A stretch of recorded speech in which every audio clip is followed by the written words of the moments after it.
ପୁଣି ଦେଖିବା ସେଇ ନବମ ପଞ୍ଚମ ମେଳକ କର୍କଟ ରାଶିକୁ ମୀନ ରାଶି। ନବମ ପଞ୍ଚମ ମେଳକ ବରର ହେବ କର୍କଟ ରାଶି ବା ପୁଅର କର୍କଟ ରାଶି, ଝିଅର ହେବ ମୀନ ରାଶି। ଝିଅର ମୀନ ପୁଅର କର୍କଟ ହେବ ନାହିଁ। ସେଇ ପୁଅର କର୍କଟ ରାଶି ହେଇଥିବ, ଝିଅର ମୀନ ରାଶି ହେଇଥିବ। ନବମ ପଞ୍ଚମ ରାଜଠକୁ ଆପଣଙ୍କ ଉତ୍ତମ, ତା ଭିତରେ ପେଚ ଅଛି। 7-4 କର୍କଟ ପୁନର୍ବସୁ କର୍କଟ, 25-12 ମୀନ ପୂର୍ବ ଭାଦ୍ର ମୀନ। ୟାଙ୍କର ହେଲା ମଧ୍ୟନାଡ଼ି ନାଗନାଡ଼ି। ରାଜଟକ ଥିଲେ ବି ବିବାହ ନିଷେଧ। ଯେତେବେଳେ ବୁଦ୍ଧି ଶିଖିବେ ସେତେବେଳେ କହିବେ ଭାଗ୍ୟରେ ଥିଲା, ଆଉ କ'ଣ କରିବୁ, ଯାହା ତାହେଲେ ହେଲା, ପିଲା ମିଳୁନାହାନ୍ତି, ଆଉ କ'ଣ କରିବା। କର୍ମ ଆଦରି ସହିବ ଦୁଃଖ, କେବେ ନଇବ ବିମୁଖ। ଆଉ ନା, ସେ ନୁହଁ, ଉଚିତ ମୂଲ୍ୟରେ ଯିବାକୁ ପଡ଼ିବ। ପୁନର୍ବସୁ କର୍କଟ 7/4, ଉତ୍ତର ଭାଦ୍ର ମୀନ 26-12 ମୀନ। ଦେବତାକୁ ମାନବ, ଉତ୍ତମ ଭକ୍ତି ରହିବ, ଆଖି ମୁଜିକିରି ବିବାହ କରନ୍ତୁ। ପୁନର୍ବସୁ କର୍କଟ 7/4, ରେବତୀ ମୀନ 27-12 ମୀନ। ଦେବତାକୁ ଦେବତା, ଦିନେ କଳି ହେବନି, ଆଖି ମୁଜି ବିବାହ କରନ୍ତୁ।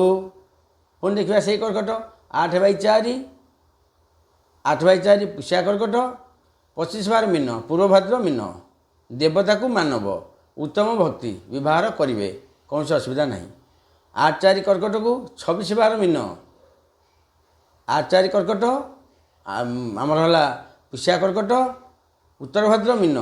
ସମସ୍ତେ କହିବେ ଦେବତା ମାନବ, ଠିକ୍ ହେବ ନାହିଁ, ନାଗନାଡ଼ି ଆଜ୍ଞା ହେବନି, ଜମା ହେବନି। କାହିଁ ଟିକେ ଟିକେ କାହିଁ ରହିବ ଦୋଷ, ପୁରା କ୍ଲିଅର ହେବ ନାହିଁ।